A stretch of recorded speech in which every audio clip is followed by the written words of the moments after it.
Some of the gameplay in this video may have been recorded in front of a live audience, so if you enjoy it, you can catch me streaming here on YouTube by subscribing and maybe turning on notifications. I look forward to seeing you on the streams. A lot of people are talking about Battlefield 6 and what it will or won't have. There's loads of speculation out there, which I don't really get involved in, but they're also talking about what they do or don't want, and part of that has been focused around discussing a potential Battle Royale mode. And I know many of you are groaning already. If we know anything about the Battlefield community, it's that it argues about things being implemented that aren't in the typical spirit, as they see it, of what's expected for Battlefield. But some angles and elements aren't fully considered, laid out, and discussed. That's what I want to do today. And I'm not saying that BF6 absolutely will have a Battle Royale, has to have one to succeed, or anything like that. But this is my presentation as to why I think BF6 should have a Battle Royale, or at least why, if it does have it, I'm fairly confident it can only be good for the game. At worst, I think it could flop and then not really hurt the game at all.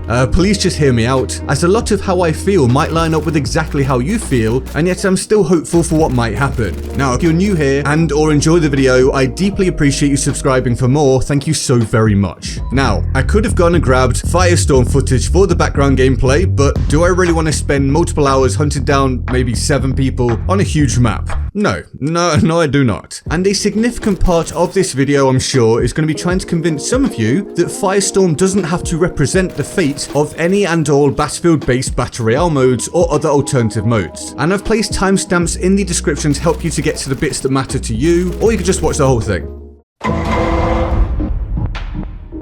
Firestorm was a total, abject, mind-blowing failure of a Battle Royale. Worse than that, it was all of those things whilst being a Battle Royale built upon a AAA title. It was a potential license to print money and gain players, and yet it flopped truly catastrophically. But this is not evidence that BF6 shouldn't have a Battle Royale, because Firestorm wasn't a bad Battle Royale. In fact, it had the potential to be at least a good one. And Firestorm isn't proof that current Battlefield fans on the whole will reject any Battle Royale or alternative mode. Or if it is, then it's also totally irrelevant. Let's unpack all of that. Firestorm didn't fail because it sucked. The issues with the actual experience of playing Firestorm begin with a widely covered issue for the game it's built upon. Battlefield 5. Visibility is tough. Really tough. Something I demonstrated in a stupid video where I tried to emulate being a Firestorm camper. But this thought process is interrupted by Mr. Crouchwalk over here. I boldly stand up and blow his brains out, enjoy a huge freeze frame because why not, this is Battlefield 5 after all,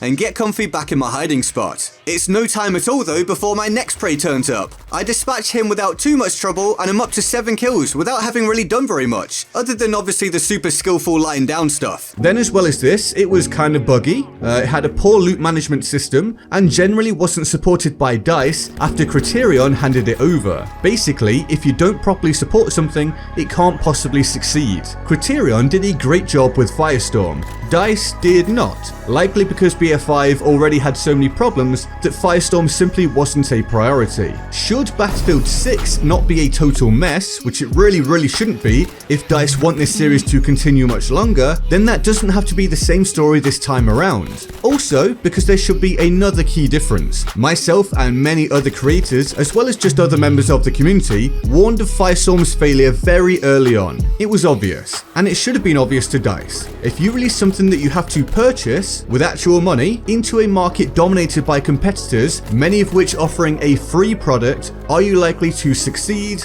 No. The only way to succeed in that circumstance is for it to be better than everything else, which it just wasn't. Moreover, if that product has to be purchased via a title that already has a pretty poor reputation within the gaming community, you're almost totally destined to fail. Basically, why was Firestorm housed within BF5 instead of being free to play? Well, I know pretty much why. To try to get more sales for BF5. But that was a truly awful decision. So this time, if there's a Battle Royale for Battlefield 6, it better be free to play. Handle it like Warzone perhaps. Free to play, ways to pull in money such as the Battle Pass or whatever, and grab new players. If you then also add bonuses for owning and playing the main game, in this case Battlefield 6, such as unlocking certain guns more easily, etc., then you have a win-win situation. And as for current Battlefield players not wanting to play Battle Royale, well, maybe, but not all. Some do, without doubt. There's just no way that there isn't a decent crossover of players that enjoy FPS games, that enjoy Battlefield, and enjoyed Battle Royale, as long as it's good. Or, as for the fact I think it's irrelevant anyway, it's not about those players that we just talked about, it's about new players. You already have the players that have decided to buy BF6 when it releases, even right now, but AAA games thrive off the casual market. Another way to grab the attention of the wider potential player base is a good thing.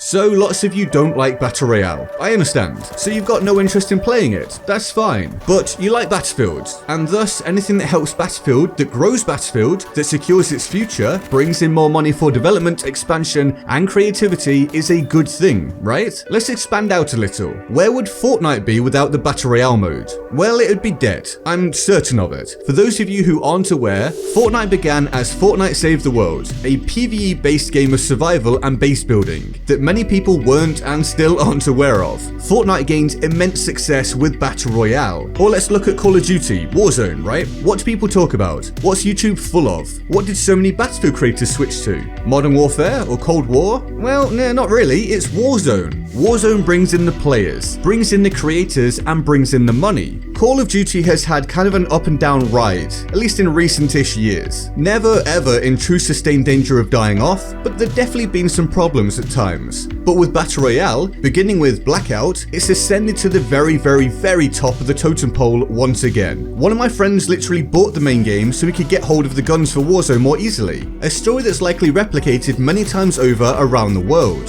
The play is not to place the game behind a paywall, it's to offer a great experience that players then want to buy the main game for in order to enjoy the experience more so. The series benefits, the player base grows, more money rolls in and the series continues. And that's without mentioning the microtransactions, the battle pass and whatever else. More financing, more freedom to spend on improving the series, and no danger of it being cancelled. A product that makes money is a product that receives support. Exactly the opposite of what we saw with Firestorm. And there's a list of things that have been binned off before or hasn't been heard of for years, like say Medal of Honor. Nothing for about 8 years and then a VR version of it this year or last year or something. Games that have done well, good games that then start to falter, they can get cancelled too, even if they're big AAA games. And this additional money, potentially huge amounts of money, can benefit you even more so. It looks as though Battlefield 6 will be another live service game, and I've seen that many players don't have a whole lot of faith in DICE's ability to deliver a good one. Well, hopefully they've learned from BF5's poor effort at a live service, but more importantly, support for BF5 was cancelled early. Does that happen to games that are successful and make good money? No. A successful Battle Royale makes money, as covered. More money means more capability to support all the elements of the game and eradicates the threat of it being cancelled. More money, less problems. Then consider the potential gain in content creation. Essentially 2 games within the series at once that can have content focused upon it. Not just current Battlefield creators, but creators from wider afield. More content means more eyes on the game, more interest in the game again. This grows the game. And as much as some say they don't want the casuals, they don't want the new players or whatever, that's a short-sighted, almost childish outlook. Games need fresh blood, not gatekeepers. If you want to keep playing Battlefield in the long term, get used to new players being pulled in and the game evolving over time. Nothing stands still. Greet them, welcome them, teach them the ways, improve the game and keep it going.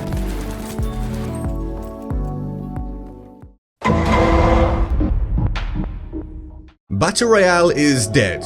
Battle Royale is a craze. Battle Royale is irrelevant. These are things I hear pretty often, and it's not true. Or alternatively, it's not even a relevant point to make. Let's tackle my opening point first, that Battle Royale is dead or whatever. Well, that's not true. At the time of making this video, I went to Twitch to look up the top categories. In the top 10, there was Fortnite, Warzone, Apex Legends, and PUBG. That's 4 Battle Royales in the top 10 at a random point in time. And you know what? That's also a pretty regular occurrence. You can guarantee that at least Fortnite and Warzone are going to be in and amongst the top viewed games 99% of the time, and that's also likely to continue for some time to come. Battle Royale isn't dead, in fact it's pretty much thriving, as much as some people perhaps don't believe it or don't want to hear it. And Battle Royale's existence doesn't have to negatively affect you or the games you like. I'm not the biggest fan of Battle Royales, but it doesn't bother me at all that they're successful. If one comes out and it's good, then great. If one comes out and it's bad, then fine. fine. And it's not as if a huge amount of games that aren't Battle Royales aren't being released all the time. BR is not dead. It's actually cemented itself firmly within the gaming space. So much so that we come to my next point. The Battle Royale is a fad, a craze, a novelty. I'd argue that's a totally irrelevant point. I think Battle Royale is now a genre of game. Just like you've got sports games or FPS games or whatever, you've now got an offshoot or a full-blown genre of Battle Royale. A basic premise of the last player or team left standing wins. It's now expanded into both first and third person. We've seen PvP and PvE elements. We've seen twists on the idea with something like Fall Guys even. As long as innovation continues, Battle Royale is here to stay, at least for a while. So why not utilize it? Again, if a series you like offers both the main game and a Battle Royale, what do you have to lose? You play what you enjoy and ignore what you don't. I could dive even deeper into this point and start highlighting the amount of content on YouTube focused on BRs, look at download numbers for BRs, concurrent players, etc. But surely I don't need to. Like them or not, the evidence is bulletproof. The genre is a booming success.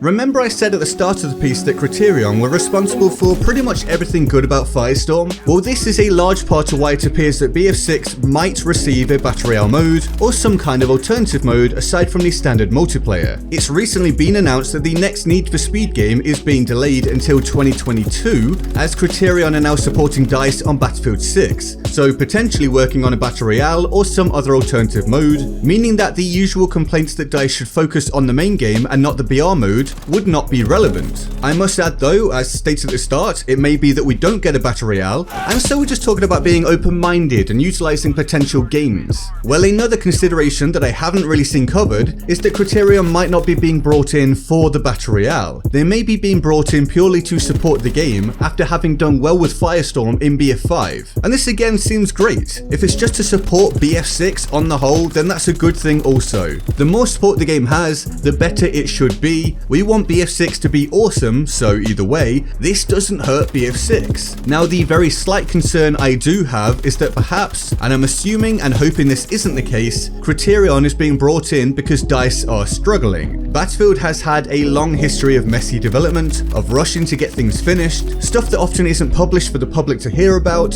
I truly hope that BF6 is having a great development period, but I guess the proof will be there when it releases. Now, another point for it not hurting the main game if they do Battle Royale, let's talk about cosmetics and stuff that Battle Royales utilize to make money. They can be kept purely within the BR mode, especially if it's separate from the main game. So players of the main game won't be affected by players running around with crazy skins and such, throwing off the immersion and the overall balance of the game in terms of recognizing classes and such. If anything, it could mean that the main game doesn't need insane skins and such, which could be even more beneficial. Quick point though, if they do a Battle Royale, they cannot have it affecting players' in-game stats from BF6. In BF5, your stats were affected by Firestorm, and that again put a lot of people off.